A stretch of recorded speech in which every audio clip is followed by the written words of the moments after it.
The council chamber was built to impress.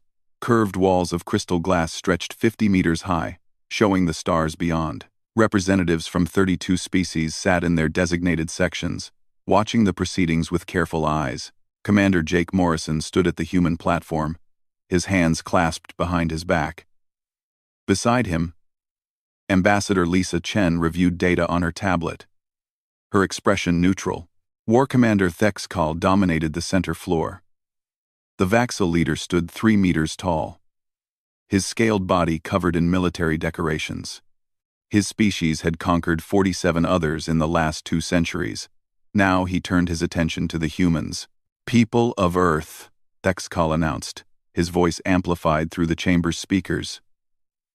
"The Vaxil Dominion has observed your species for the required period.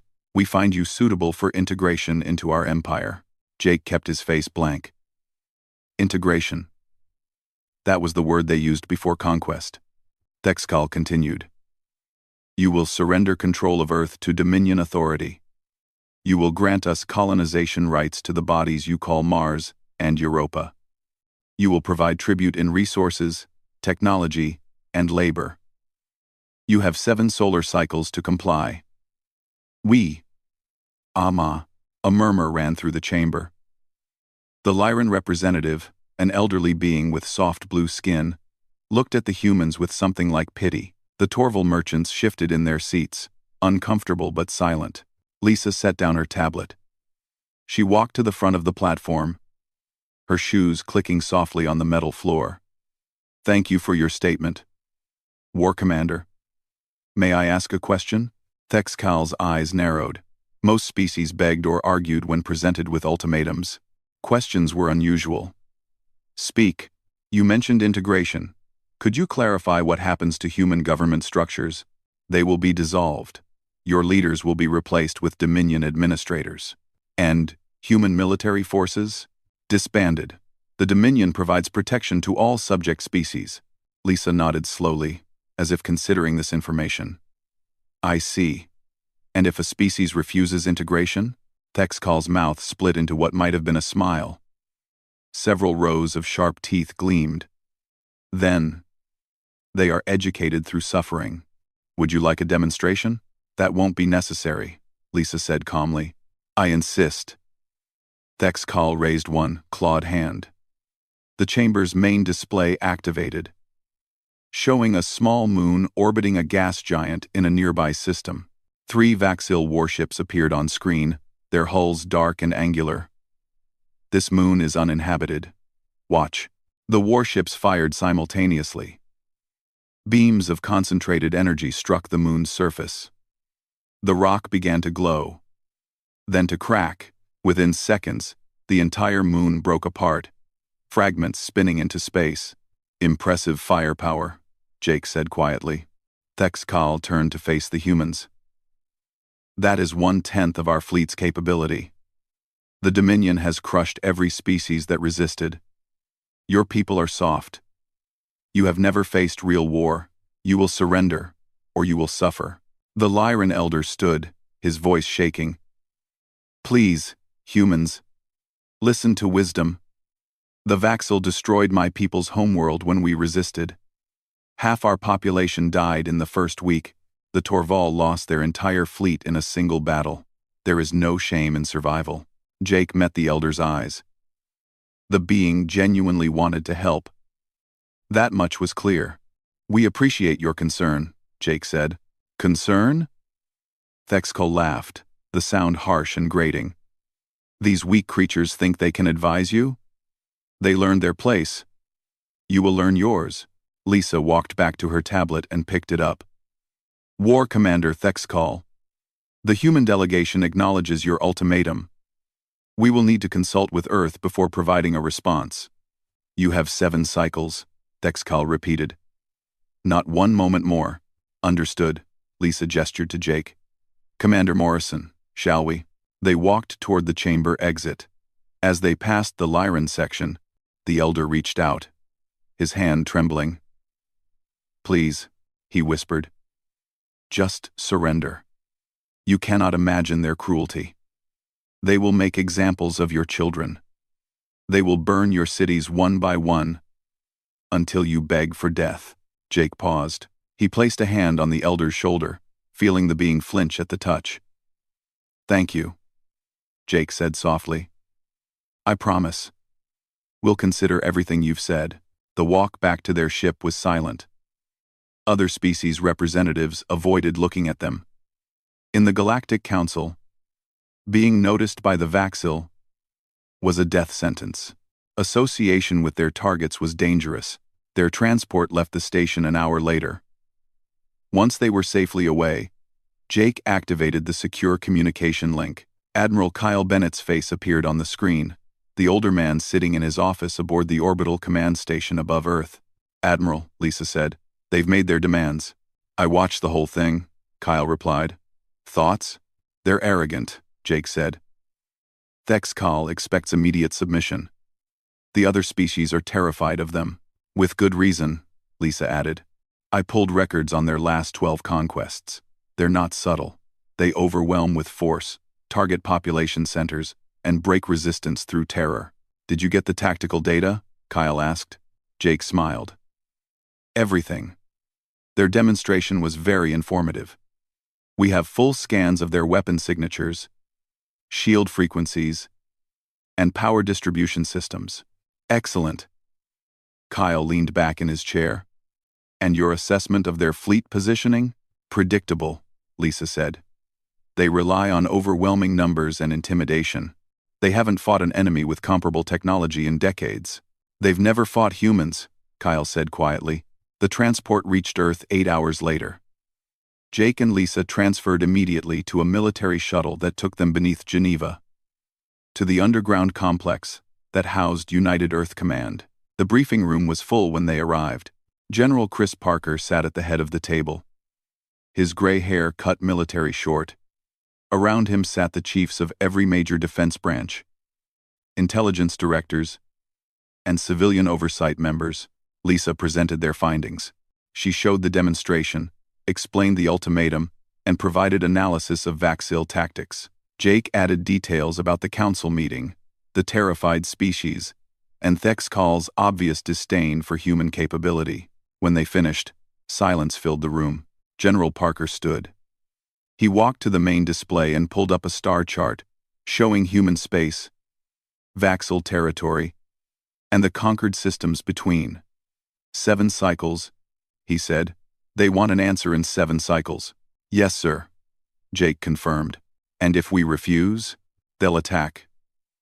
Probably starting with our outer colonies, mining stations, research outposts. They'll want to demonstrate their power without committing to full invasion immediately. Parker nodded. He looked around the room at the assembled leaders. Opinions? The Director of Intelligence spoke first. Our analysis matches the ambassadors. The Vaxil haven't faced serious resistance in over 50 years. They're powerful, but they're predictable. The Chief of Naval Operations added, Our fleets are ready. The lunar construction has been completed ahead of schedule. Adiva. Civilian impact? Parker asked. The Oversight Director checked her notes. If we engage, we'll need to evacuate outer settlements immediately.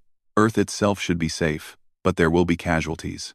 Parker walked back to his seat. He sat down slowly, his eyes moving from face to face. They wanted to give us a demonstration. They showed us their power and expected us to fold. He placed both hands flat on the table. Let's give them an answer they'll remember. Jake felt a chill run down his spine. The general's voice was not angry. There was no rage, no hatred, no desire for revenge. Just cold calculation. Prepare Protocol Omega, Parker said. 7 cycles from now, they'll get their response. The meeting ended 10 minutes later. As Jake left the briefing room, he passed by a window overlooking one of the command center's training floors. Soldiers moved through drills with mechanical precision. No shouting, no chaos. Just quiet, efficient preparation. Lisa joined him at the window. They have no idea, she said. No, Jake agreed. They think we're like the others. Scared, weak. We're terrified, Lisa said. But we're also ready. Jake nodded. In 7 cycles, the Vaxel would learn the difference between fear and surrender. Humanity had learned long ago how to fight while terrified. They had been doing it to each other for thousands of years. The Vaxel wanted war. They would get something far worse. They would get humanity's answer, delivered with the same calm precision humans used for everything they did well. 7 cycles. The countdown had begun. 7 cycles passed.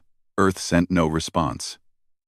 No desperate pleas for mercy, no offers of negotiation, no signs of preparation for surrender.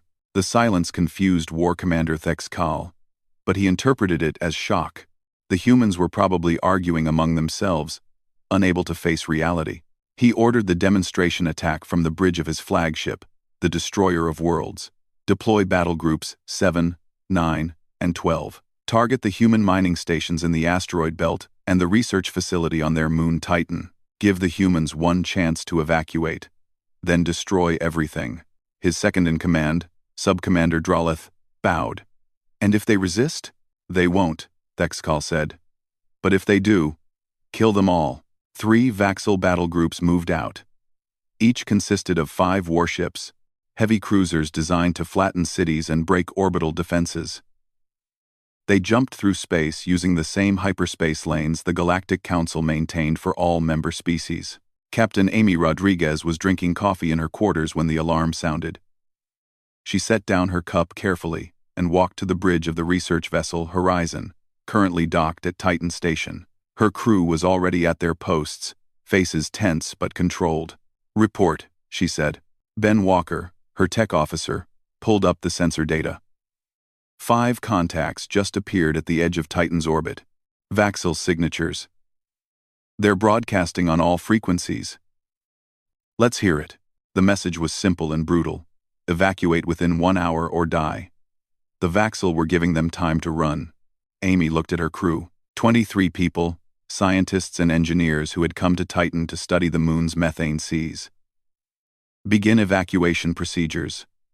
Everyone to the horizon. We leave in 45 minutes. Captain, Ben said quietly. This feels wrong. What do you mean? He gestured to his screen. They're just sitting there. Not advancing. Not positioning for attack. They're waiting for us to leave. Amy studied the sensor data. Ben was right. The Vaxel ships maintained formation at the system's edge, making no aggressive moves. They want us to watch, she realized. They want witnesses. Should we still evacuate? Yes, but record everything, every sensor reading, every communication, every detail about those ships. The station personnel moved with practiced efficiency. They had drilled for emergencies, though none of them expected to face alien warships. 42 minutes later, the last person boarded the Horizon. Amy ordered the ship to undock and move to a safe distance. The Vaxel waited until the Horizon was 10,000 kilometers away. Then they advanced. 5 warships surrounded Titan Station. They fired simultaneously, turning the research facility into expanding debris. The destruction was total, overwhelming, and recorded by 17 different human sensors. Ben watched the data stream into his systems. Captain, look at this. Their weapons use a rotating frequency pattern. I'm seeing their power distribution priorities, and their shields have a specific harmonic signature. Amy nodded slowly. The Vaxel thought they were demonstrating power. Instead, they were providing intelligence. Send everything to Fleet Command. Encrypted burst transmission. Already done, ma'am. At the asteroid mining stations, the scene repeated 3 times. Vaxel warships appeared, gave brief warnings, and destroyed empty facilities. In total, the attack lasted less than 4 hours. Human casualties, 0. Human infrastructure destroyed. 4 stations representing 3 billion credits of equipment. Admiral Kyle Bennett watched the reports come in from his command center above Earth. Around him, junior officers analyzed data, compared readings, and built tactical profiles. The Vaxel had just given humanity a complete breakdown of their weapons, shields, and standard battle formations. Sir, one analyst said, I'm seeing a pattern in their formation spacing. They maintain exactly 150 kilometers between ships. It's consistent across all 3 battle groups. Noted, Kyle said. Navigation? Their jump precision is excellent, sir. But they're using predictable entry vectors. They follow Council hyperspace lane markers. Shields? Powerful but standard. Frequency rotation follows a mathematical pattern. We can match it. Kyle allowed himself a small smile. The Vaxil had centuries of military dominance. They had never needed to evolve their tactics because they had never faced serious resistance. Send everything to the lunar facilities and activate Protocol Omega. Yes, sir. On the moon's far side, hidden from Earth and from casual orbital scans, massive hangar doors began to open. They had been built over 15 years, carved into the lunar rock and disguised as mining operations. Inside these hangars sat humanity's answer to the question of galactic war. Fleet General Nora Hayes stood in the primary command bunker, watching 300 warships power up their engines. The ships were sleek, angular, and designed with every lesson humanity had learned from its own bloody history. They carried weapons the Galactic Council had never seen. They had been built in secret, funded by programs hidden in civilian budgets, constructed by people who understood that the galaxy was not always friendly. All ships report ready, her aide said. Begin deployment, Nora ordered. Groups Alpha through Epsilon launch immediately.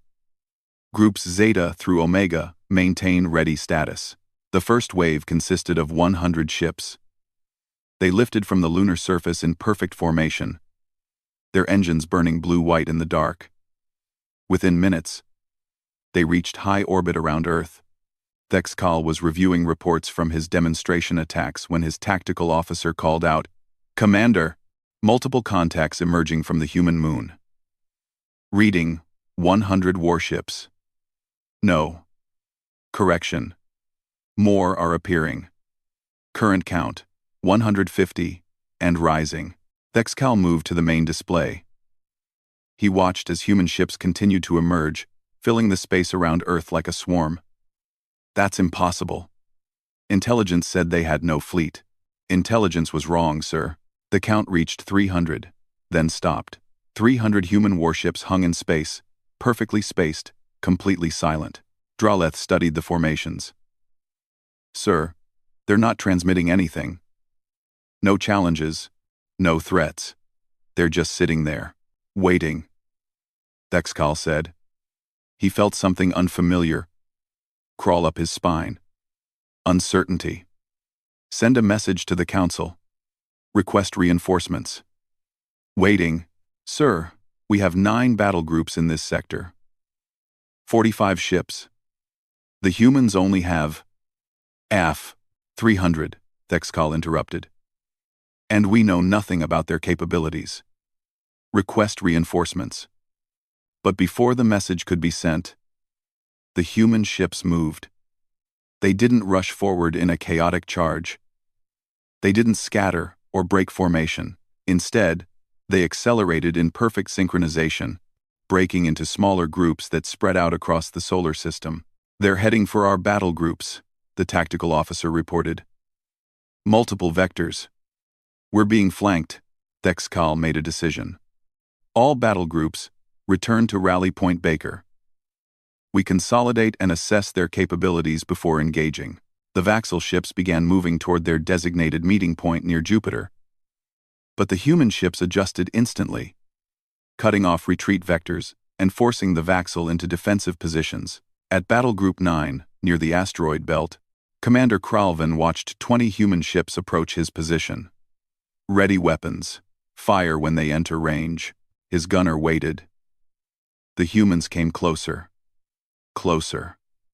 They entered optimal firing range, and the gunner fired, sending energy beams across the gap between ships. The beams hit nothing. The human ships twisted and dodged with impossible precision, their movements coordinated like a school of fish. Return fire came immediately, and it was nothing like Vaxil weapons. The humans used kinetic weapons. Metal slugs accelerated to tremendous speeds. They punched through Vaxil shields like paper. Kralvin's ship shuddered as 3 impacts struck the hull. Shields are failing, How are they penetrating our defenses? Expedio. His science officer checked readings. Sir, they're not using energy weapons. These are solid projectiles. Our shields are calibrated for energy. These are just punching through. Another impact. The ship's power grid fluctuated. Return fire, but the human ships were already gone, moving to the next target with the same calm precision. They didn't stay to finish the kill. They disabled and moved on, leaving Vaxel ships crippled but intact. Across the solar system, the pattern repeated. Human ships engaged, disabled, and moved on. No war cries, no threats, no communication at all. Just efficient, calculated violence. Admiral Kyle Bennett monitored every engagement from his command center. Status reports flowed across his screens. Battle Group 7, disabled.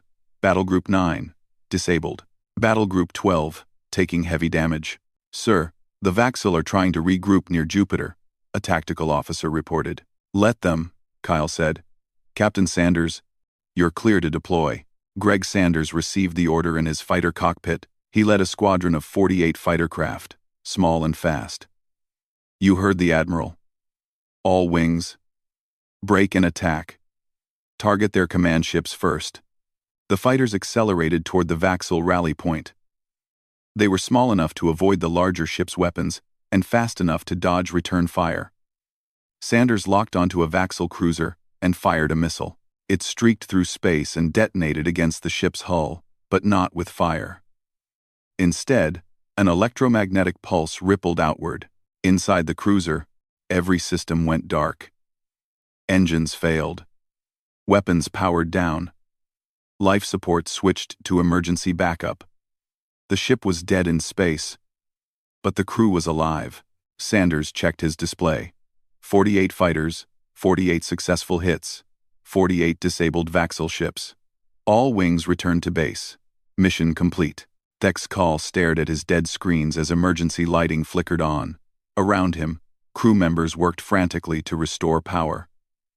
His ship was intact but useless. Floating in space like debris, he had expected many things from humanity.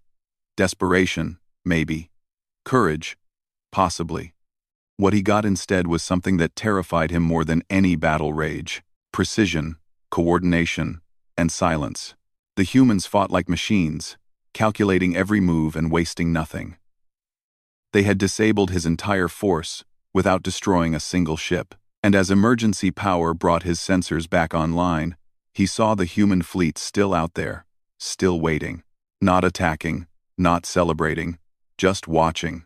From his command center, Kyle Bennett observed the battlefield. 45 Vaxel ships disabled. 0 human casualties. Protocol Omega was proceeding exactly as planned. Send a message to the Vaxel flagship, he ordered. Tell War Commander Thex Call that he has 6 cycles remaining to withdraw from human space. After that, we take the fight to him. The message was delivered in the same calm tone a teacher might use with a misbehaving student. No anger, no threats. Just information. Thex Call received the message and felt fear for the first time in his long military career. The Vaxel did not withdraw. War Commander Thex Call, rescued from his disabled flagship and transferred to a reserve vessel, refused to accept defeat. He sent emergency requests to the Dominion homeworld and received authorization for a full military response. 200 additional warships began moving toward human space. Admiral Kyle Bennett watched the Vaxel reinforcements approach and updated his tactical plans accordingly. He stood in the command center, surrounded by holographic displays showing ship positions across dozens of star systems. Fleet General Nora Hayes joined him, her uniform crisp despite the long hours. The Vaxel are committing everything they have in this sector, she said. Good, Kyle replied. It makes them predictable. What's the status of our deep reconnaissance? All 30 probe ships are in position. We have real-time intelligence on every Vaxel supply depot, fuel station, and military installation within 20 light-years. Kyle nodded. Humanity had not spent 15 years building only warships. They had built intelligence networks, surveillance systems, and strategic infrastructure. Begin Phase 2. Target their supply lines. No civilian casualties. Military infrastructure only. Understood. The orders went out through encrypted channels. 6 human strike groups, each consisting of 20 ships, jumped to coordinates deep in Vaxil-controlled space. Their targets were carefully selected. Fuel depots that supplied Vaxil warships, weapons foundries that produced their ammunition, training facilities where new soldiers learned to fight. Captain Nina Foster commanded Strike Group 3.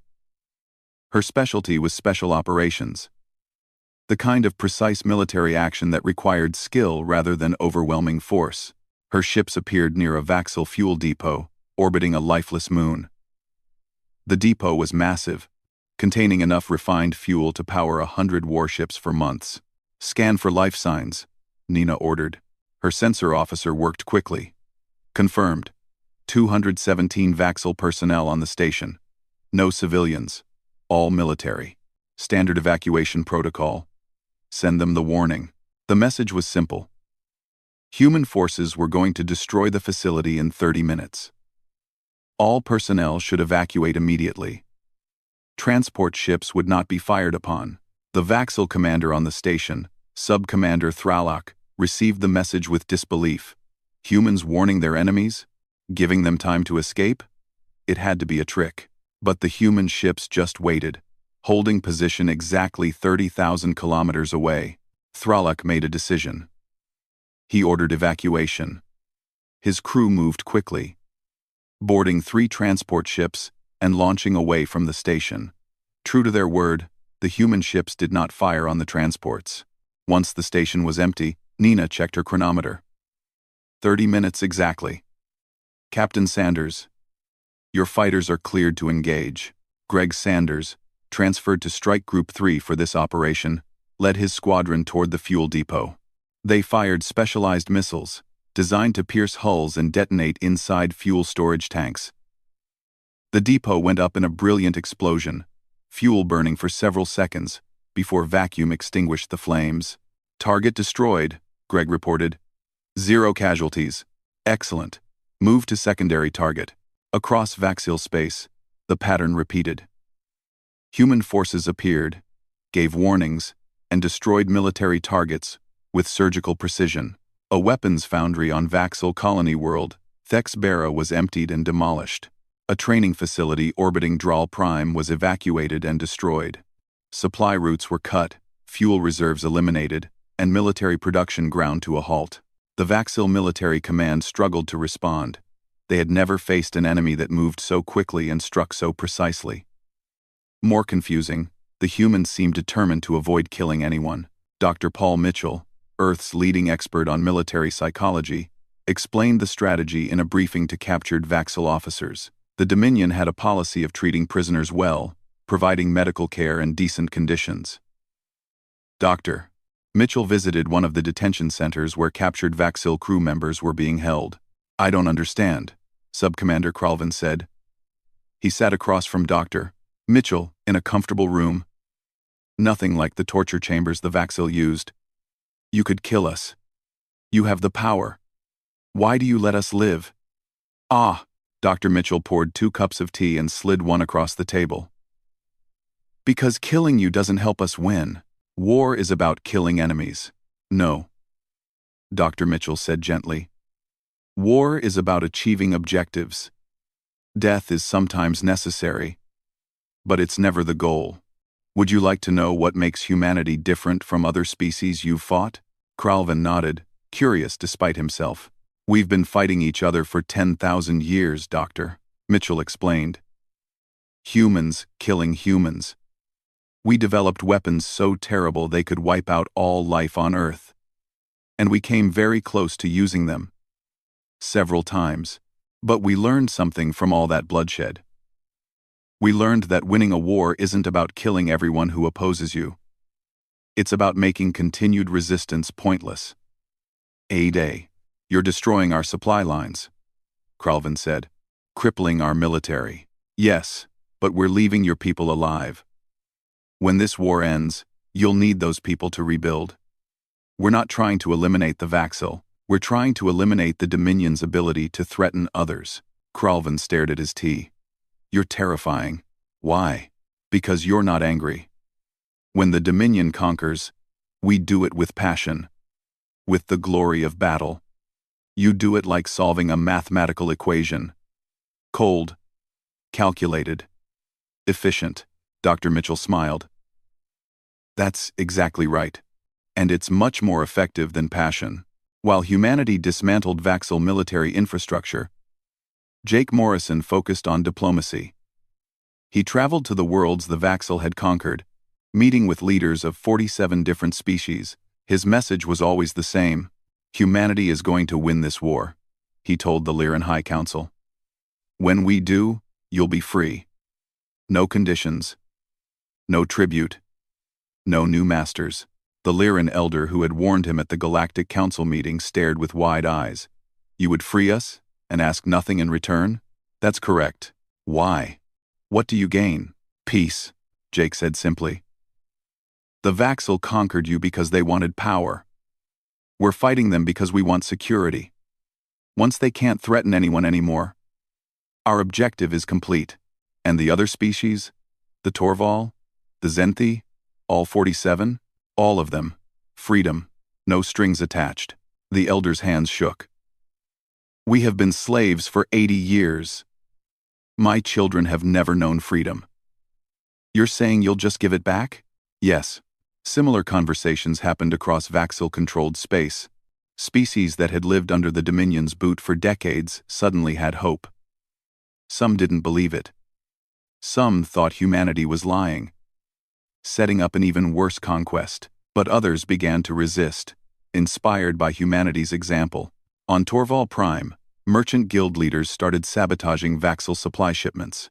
On Zenthi Colony 7, workers went on strike, refusing to produce weapons for the Dominion. Small acts of resistance multiplied across 47 worlds. Thexcal felt his empire crumbling. His reinforcement fleet arrived at the edge of human space, 200 fresh warships ready for battle. But his supply lines were in chaos. His fuel reserves were depleted. His weapons production had stopped. And the conquered species were rebelling. He called an emergency council with his senior commanders. We attack Earth directly. We force them to defend their homeworld and crush them there. Draleth, promoted after the previous second-in-command was captured, objected. Sir, we have no fuel for a sustained battle. No ammunition reserves. We would be fighting on empty. Then we'll make it fast.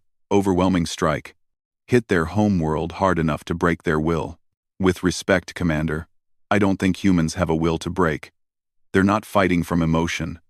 They're fighting from planning. Thexcal slammed his fist on the table. Then what do you suggest? We surrender? The room fell silent. Surrender was not a word the Vaxil used. They had been conquerors for 2 centuries. They had crushed 47 species. The idea of admitting defeat was unthinkable. We need to regroup, Draleth finally said. Pull back to the homeworld, rebuild our supplies, then return with proper preparation. Thexcal wanted to argue, but he knew his second was right. Fine. Order all battle groups to withdraw. We return to Thexara and plan our next move. The Vaxil fleet began its retreat. They moved in organized formations, maintaining discipline even in withdrawal.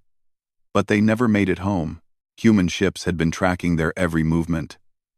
Strike groups appeared along every retreat route, forcing Vaxil vessels to take longer paths, burning more fuel. When Vaxil ships stopped to refuel at their remaining supply stations, they found those stations already destroyed. Admiral Kyle Bennett watched the Vaxil fleet struggle through space, moving slower and slower as fuel ran low. They're trying to reach their homeworld, he told Nora. Should we intercept? No. Let them reach home, but make sure they know we could have stopped them anytime we wanted. Human ships shadowed the Vaxil fleet for the entire journey, maintaining perfect formation just outside weapons range. They didn't attack. They didn't threaten. They just followed. A constant reminder of humanity's reach. When the Vaxil fleet finally limped into orbit around their homeworld of Thexara, They found human ships already there. Not attacking, not threatening, just orbiting, in perfect formation, around the planet. Thexcal stood on the bridge of his flagship and stared at the display in horror. 50 human warships circled his homeworld. How long had they been there? How had they arrived first? A communication request came through. Admiral Kyle Bennett's face appeared on the screen. War Commander Thexcal, Kyle said, his voice perfectly calm. You wanted to demonstrate your power to humanity. We've now demonstrated ours to you. Your supply lines are destroyed. Your military production is offline. Your conquered species are rebelling. And your homeworld is surrounded. Thexcal said nothing. What could he say? You have one option remaining, Kyle continued. Unconditional surrender. Disarm your military. Free every species you've conquered. Accept Galactic Council oversight. Do this, and the war ends. Your people live. Your civilization continues. Refuse, and we'll dismantle every military asset you have while leaving your civilians untouched. The choice is yours. The communication ended. Thexcal stood frozen, staring at the human ships that surrounded his world. They were not attacking, not threatening, just waiting, patient, calm, inevitable. For the first time in Vaxel history, their military leadership faced a choice between surrender and annihilation. And the enemy wasn't even giving them the dignity of dying in battle. The humans were offering mercy. But it was mercy delivered with such overwhelming competence that it felt like oblivion. The Galactic Council convened an emergency session. Representatives from all member species gathered to address what many were calling the crisis of the century. The humans in Vaxel were at war, and the established order of galactic power was crumbling. Ambassador Lisa Chen stood at the human platform, her expression neutral as always. Across the chamber, War Commander Thexcal had been replaced by Elder Council Leader Vex Thara, a civilian official from the Vaxel homeworld. The military commander had been stripped of authority after the disastrous campaign. The Council Arbiter, a being of pure energy who had mediated galactic disputes for 3 centuries, addressed the assembly. This conflict has escalated beyond acceptable parameters. Both parties will cease hostilities immediately.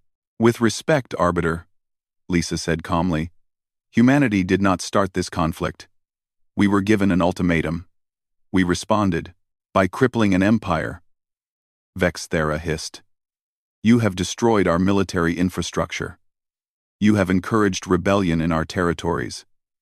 You have surrounded our homeworld. Vex Thara, all true, Lisa acknowledged. And we did it with minimal casualties. Vaxil military deaths total less than 200. Civilian deaths are 0. You should have negotiated, the Arbiter said. The Dominion demanded unconditional surrender. They demonstrated their willingness to destroy worlds. What negotiation was possible? The Lyran Elder stood, his voice stronger than before. The humans offered us something the Council never did. Freedom.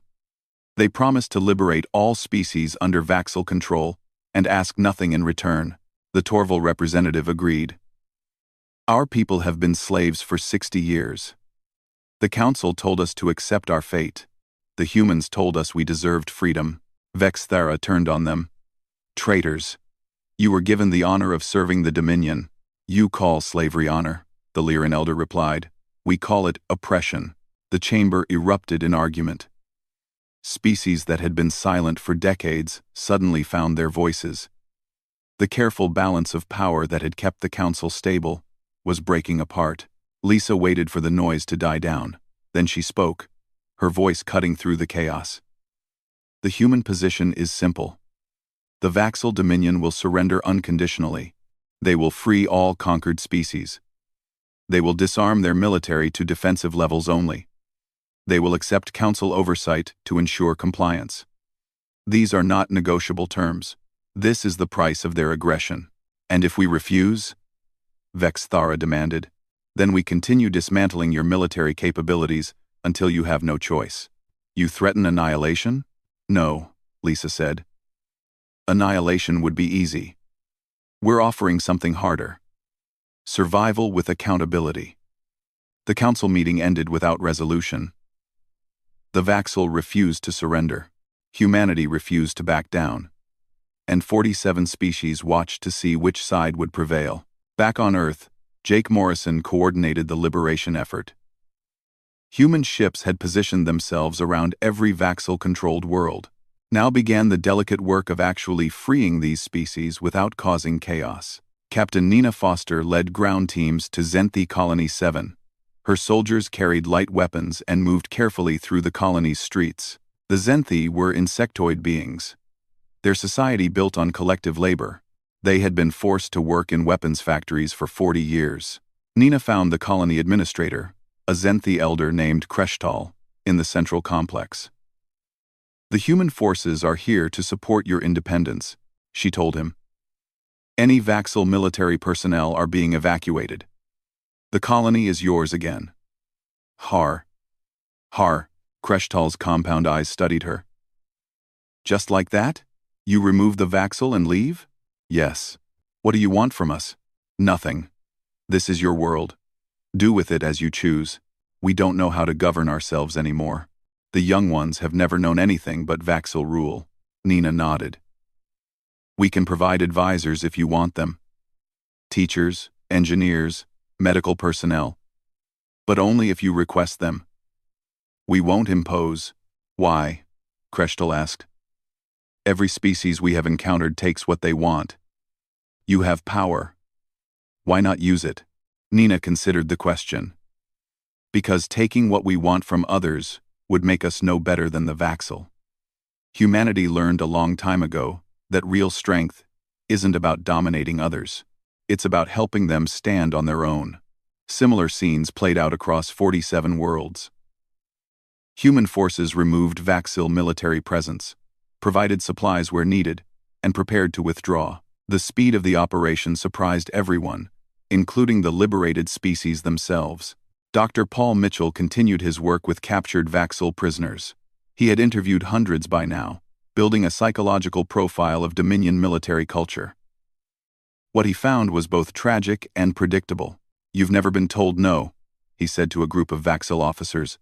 "For 200 years, you conquered whoever you wanted. You never developed strategies for facing equal opponents because you never had to." Sub-Commander Draleth, among the prisoners, argued. "We have defeated species with advanced technology. The Korvat had weapons superior to ours, but did they have the will to use them effectively? Advanced weapons mean nothing without the training and doctrine to employ them properly. The Korvat probably hesitated. They probably tried to negotiate, and you crushed them for it, as is the way of war." "No," Paul said. "That's the way of bullying. War is what happens when two prepared opponents face each other. You've been avoiding real war for 2 centuries. Now you're experiencing it, and you don't know how to respond." Draleth fell silent. The truth was uncomfortable, but undeniable. On the Vaxel homeworld, Thexkal met with other military commanders in secret. The Elder Council had ordered negotiations, but Thexkal refused to accept defeat. He had located a reserve fleet, 30 warships hidden in a deep space station that human intelligence had somehow missed. "We use these ships for a final strike," he told his gathered officers. "We hit Earth directly. We show them we're not beaten." "Commander," one officer objected, 30 ships against the human fleet is suicide. Then we die with honor rather than live in shame." The other commanders were older Vaxel, veterans of dozens of conquests. They looked at their fallen war leader with something like pity. "Thexkal," the eldest said, "there is no honor in pointless death. Our people need us alive to guide them through what comes next. You would accept slavery? I would accept reality. The humans have won. Continuing to fight only brings more suffering to our people." But Thexkal would not listen. He gathered 30 crews willing to follow him on what they all knew was a final mission. They boarded the hidden warships and prepared to jump to Earth. Admiral Kyle Bennett was reviewing supply reports when the alert came through. "Sir, we have contacts emerging from deep space. Reading 30 Vaxel warships on approach vector to Earth." Kyle walked to the tactical display. "How did we miss 30 ships?" "They were powered down completely, sir. No emissions, No energy signatures. They only showed up when they activated for the jump. Clever. Kyle studied the formation. But predictable. Those are suicide boats. Someone's making a last stand. Should we intercept? Already done. Kyle had anticipated this possibility. Human ships had been positioned along every likely approach route to Earth. Tell Captain Sanders to disable them. Standard protocols. No casualties unless absolutely necessary. Greg Sanders received the order and smiled. His fighters had been on standby for exactly this scenario. All wings. Scramble. We have customers. The 30 Vaxxil ships never made it within 1,000,000 kilometers of Earth. Human fighters swarmed them, using electromagnetic pulse missiles to disable engines and weapons. Within an hour, all 30 ships were dead in space, their crews alive but helpless. Dexcal sat in darkness as his ship's power failed. His final gambit had lasted less than 60 minutes. Around him, crew members began to cry, not from fear of death, but from the shame of failing so completely. When human Marines boarded the disabled flagship, they found Thexcal sitting in his command chair, staring at nothing. Captain Nina Foster approached him carefully. "War Commander," she said. "The battle is over. Kill me." Thexcal said, "I do not wish to live as a prisoner. That's not my decision. You'll be treated according to the standards of war. Medical care, proper detention, eventual trial if warranted. I demand the right to die with honor." Nina crouched down to meet his eyes.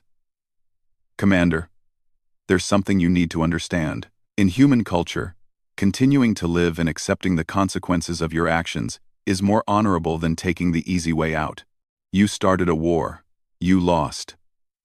Now you have to face what that means. You don't understand Vaxxil culture. Maybe not.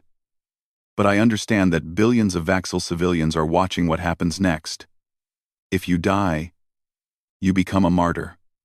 If you live, you become a lesson. Which serves your people better?" Thexcal had no answer. The capture of the final Vaxxil military force marked the end of organized resistance. On Thexara, Elder Council leader Vexthara convened an emergency session.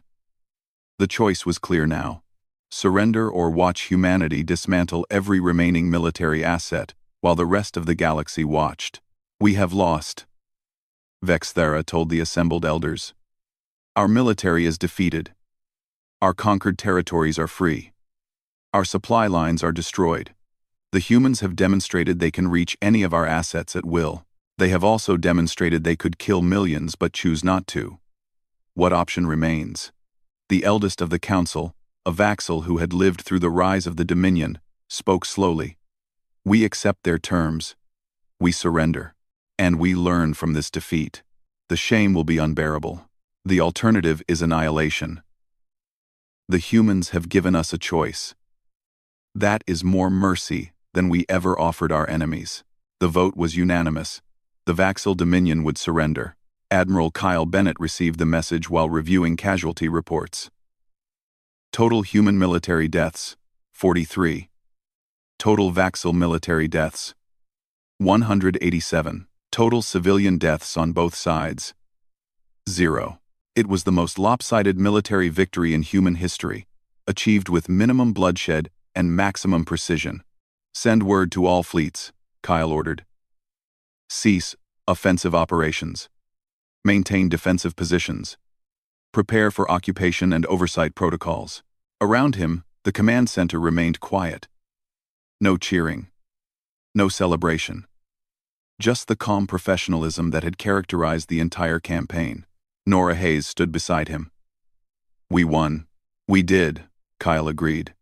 "Now comes the harder part. Making sure it means something." The war was over. The peace was about to begin.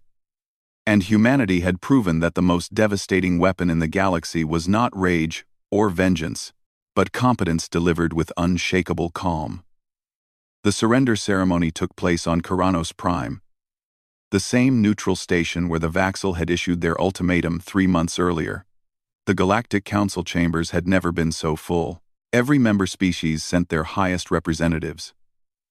Many of the 47 liberated species attended as observers. Wanting to witness history, Elder Council leader Vexthara stood at the Vaxel platform, his posture stiff with barely contained shame. Beside him stood what remained of the Dominion's civilian leadership. The military commanders, including Thex Kal, were in human custody awaiting trial for war crimes against the conquered species. Admiral Kyle Bennett represented humanity. Ambassador Lisa Chen stood beside him, along with Jake Morrison and General Chris Parker. They wore simple uniforms, no decorations or medals. They looked like what they were, professional military officers doing their jobs. The Council Arbiter began the proceedings. The Vaxel Dominion has requested to formally surrender to humanity and accept the terms proposed. Does the human delegation accept this surrender? Kyle stepped forward. We do, with conditions. The Vaxel Dominion will immediately release all conquered species to full independence. All Vaxel military forces will be reduced to defensive levels only. With Galactic Council oversight, weapons production will cease pending review. Military commanders responsible for war crimes will face justice. These terms are not negotiable. Vexthara nodded slowly. The Vaxel Dominion accepts these terms. Additionally, Kyle continued, humanity will provide humanitarian aid to all affected species, including the Vaxel people. Reconstruction assistance, medical supplies, and food aid will be distributed as needed. We're not here to punish civilians for their government's choices. And this caused a stir in the chamber. The Lyran elder spoke up. You will help the Vaxel? After everything they've done? Lisa answered. The Vaxel people are not responsible for their government's actions. They didn't vote for this war. Many didn't even know it was happening until it was too late. Punishing innocents serves no purpose. You are too merciful, the Torval representative said. The Dominion showed us no such kindness. We're not the Dominion, Jake said simply. We're trying to be better. The formal documents were signed. The Vaxel Dominion ceased to exist as a military power. What remained was a shell of its former self, a cautionary tale about the dangers of unchecked aggression. But the ceremony was only the beginning. The real work started afterward. Captain Nina Foster spent the next 6 weeks on liberated worlds, helping new governments establish themselves. On Zenthi Colony 7, she watched as Kreshtal organized the first free elections in 40 years. The elder was nervous, constantly asking for advice. What if we make mistakes? He asked Nina. You will make mistakes, she assured him. Every government does. The trick is learning from them and doing better next time. The humans will help us, if you ask. But this is your world, your future. We can advise, but we can't lead for you. The Zenthi elected a council of 12, representing different worker groups. They began the slow process of transitioning from weapons production to sustainable agriculture and manufacturing. Human advisors provided technical support, but all decisions came from the Zenthi themselves. Similar transformations happened across 47 worlds. Some species adapted quickly, having remembered their pre-conquest governments. Others struggled, having lived under Vaxel rule for generations. But all of them were free to struggle, free to fail, free to succeed. Dr. Paul Mitchell published his findings on Vaxel military psychology in a report that quickly became required reading at every military academy in human space. His conclusion was both simple and profound. Overwhelming technological superiority means nothing without the tactical doctrine and cultural flexibility to employ it effectively. The Vaxel were trapped by their own success, he wrote. 200 years of easy victories made them rigid. They developed one strategy and never needed to evolve it. When they finally faced an opponent who understood war at a fundamental level, they had no tools to adapt. The report included interviews with captured Vaxel officers. Subcommander Draleth provided the most honest assessment. We thought war was about showing strength. The humans showed us that war is about solving problems. They treated battle like engineering, calculating the minimum force needed to achieve their objectives. We could never match that, because we never learned to think that way. Admiral Kyle Bennett visited Thexcal in detention 3 months after the surrender. The former war commander looked older, defeated in ways that went beyond military loss. "Why are you here?" Thexcal asked. "To see how you're doing," Kyle said. "And to tell you something. I don't want your pity." "Good, because I'm not offering it." Kyle sat down across from the Vaxel. "I'm here to explain why we fought the way we did. You need to understand it, and so does everyone else who might think about starting a war with humanity. You want to gloat. No, I want you to learn." Kyle pulled up a holographic display showing historical Earth. 3,000 years ago, my ancestors developed nuclear weapons, bombs so powerful they could destroy entire cities in seconds. For decades, humans aimed thousands of these weapons at each other. We came very close to using them, multiple times. Thexcal watched the display show various conflicts, near misses, and diplomatic crises. "We learned something from that period," Kyle continued. "We learned that having the power to destroy your enemy completely doesn't mean you should use it. We learned that winning a war isn't about killing everyone who opposes you. It's about making them stop opposing you. The humans who figured that out survived. The ones who didn't are gone from history. So you fight without passion. We fight with clarity. Passion clouds judgment. Anger makes you predictable. Fear makes you vulnerable. We learned to set all that aside and focus on the objective. Your objective was conquest. Ours was security. We won because we understood our objective better than you understood yours." Thexcal was silent for a long time. Finally, he asked, "What happens to me?" That's up to the Galactic Council. You'll face trial for war crimes against the species you conquered. If convicted, you'll serve your sentence, but you'll be treated humanely, given medical care, and allowed dignity. Because even if you didn't offer that to your victims, we're not you." After Kyle left, Thexcal sat in his cell and thought about Oblivion. He had expected it during the war, anticipated it at the surrender. But the humans had given him something worse than death. They had given him time to think about what he had done, time to understand how completely he had failed, not just as a military commander but as a thinking being. They had wrapped his oblivion in calm, delivering judgment so professionally it felt like education. The Galactic Council convened 6 months after the surrender to address humanity's new status. The question on everyone's mind: what role would humans play in galactic politics? Lisa Chen addressed the assembled representatives. "Humanity has no interest in conquest or empire. We fought the Vaxel because they threatened our people. Now that threat is gone. We'll maintain defensive fleets and continue our exploration and trade. But we're not looking to rule anyone." "You could," the Lyran elder said. "After your victory, many species would accept human leadership, which is exactly why we won't seek it. Power should never be taken by those who want it most." "Then what do you want from us?" Lisa smiled. "Peace. Trade. Cultural exchange. The things any civilization wants. We'd like to join the Galactic Council as equal members, contribute to peacekeeping efforts, and share our knowledge freely. And if another species becomes aggressive, if another dominion rises, then we'll respond as needed. But we'll always try diplomacy first. Violence is a tool of last resort, not first choice. We have not a side. 2000 and true. We have a grading into the proof. We have a grading the stead. We have a grading the stead. We have wake. We have not for." The council voted to admit humanity as a full member with a seat on the Security Council. The vote was unanimous. 1 year after the surrender, Jake Morrison visited the Lyran homeworld. The elder who had warned him before the war invited him to a memorial ceremony. The Lyran were honoring those who had died during the Vaxel conquest 80 years earlier. "Thank you for coming," the elder said. "Your presence means much to our people. I wanted to see how you're doing. We're healing. Slowly. Your people's help has been invaluable. The medical supplies, the food aid, the teachers who help our young ones learn freedom." They walked through gardens where holographic displays showed images of Lyran, who had resisted the Vaxel and died for it.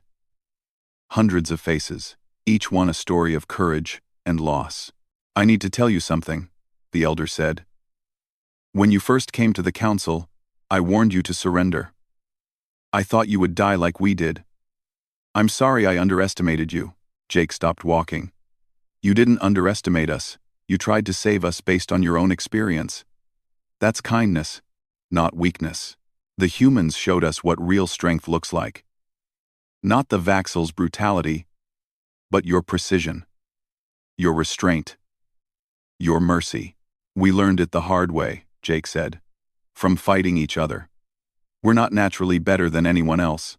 We just had more practice surviving our own worst impulses." The memorial ceremony included speeches from survivors, songs in remembrance, and moments of silence. Jake stood among the Lyran and felt the weight of what humanity had accomplished. Not just military victory, but the liberation of billions who had lost hope. Back on Earth, Admiral Kyle Bennett walked through a memorial garden dedicated to the 43 humans who had died in the conflict. It was a small garden compared to Earth's other war memorials, but every name mattered. Captain Amy Rodriguez's ship had been destroyed when a Vaxel vessel self-destructed rather than surrender. Tech Officer Ben Walker died trying to save his crew. Each loss was recorded, remembered, honored. General Chris Parker joined him. "It's done," Parker said. "All occupation forces have withdrawn. The liberated species are managing their own affairs. The Vaxel have complied with every term of the surrender. And Thexkal, convicted of war crimes, sentenced to 30 years. He'll serve it in a human facility where he'll be treated well and given opportunities for education and rehabilitation." Kyle nodded. "Even in judgment, humanity tried to maintain its principles. Was it worth it?" Parker asked. 43 lives. 3 months of war. All the resources we spent." Kyle thought about the question carefully. "We made a choice. When the Vaxel demanded our surrender, we could have complied and saved those 43 lives. But then what? Live as subjects? Watch other species suffer? While we stayed safe? We chose to fight. Because some things are worth fighting for, and we fought the way we did because we refused to become the enemy we were defeating. The galaxy is watching us now. Good. Let them watch. Let them see that it's possible to be powerful without being cruel, to be effective without being wasteful, to win without losing yourself in the process." They stood in silence, honoring the dead and contemplating the future. Humanity had proven itself capable of extraordinary violence, but also extraordinary restraint. They had given the Vaxel every chance to surrender with dignity. They had offered mercy to those who showed none. They had delivered overwhelming force with such calm professionalism that it seemed almost routine. Lisa Chen joined them, carrying a small flower. She placed it at one of the memorials. "I just finished a call with the Galactic Council. They're asking for our help, establishing a rapid response force. Other species want to learn our tactics, our strategies, our approach to conflict." "What did you tell them?" Kyle asked. "That will help, but only if they understand that tactics without principles are just violence. We don't teach people how to fight. We teach them how to think about fighting, when it's necessary, when it's not, and how to do it while staying human." "Or Lyran, or Torval, or whoever they are," Parker added. "Exactly." The three of them stood together, looking at the memorial garden and thinking about what came next. The war was over. The peace had begun, and humanity had shown the galaxy something new. That the most powerful weapon in any arsenal was not rage or vengeance, but the ability to deliver overwhelming force with perfect control and unwavering calm. They had wanted war. Humanity gave them Oblivion, draped in the calm professionalism of beings who understood that real strength came not from the willingness to destroy, but from the wisdom to know when destruction served no purpose. The galaxy would remember this war for centuries, not because of how many died, but because of how few. Not because of humanity's weapons, but because of their restraint, not because of their anger, but because of their absolute, terrifying composure. And if anyone else decided to threaten humanity, or the species they chose to protect, they would learn the same lesson the Vaxil had learned. Sometimes, the scariest opponent is not the one screaming threats. It's the one who smiles calmly and says, "No," and then proceeds to dismantle your entire military infrastructure with the precision of a surgeon and the patience of eternity. That was humanity's gift to the galaxy. Not fear, but understanding. Not domination, but an example, and most importantly, the proof that power and mercy could exist in the same hand without diminishing either. The memorial garden stood in quiet testimony to that truth. 43 names, 43 stories, 43 prices, paid for a principle that mattered more than safety. And across the galaxy, 47 species lived free because humanity chose to pay that price while refusing to make others pay more than necessary. That was the story. That was the lesson. That was what humanity offered to a galaxy that was still learning what civilization truly meant.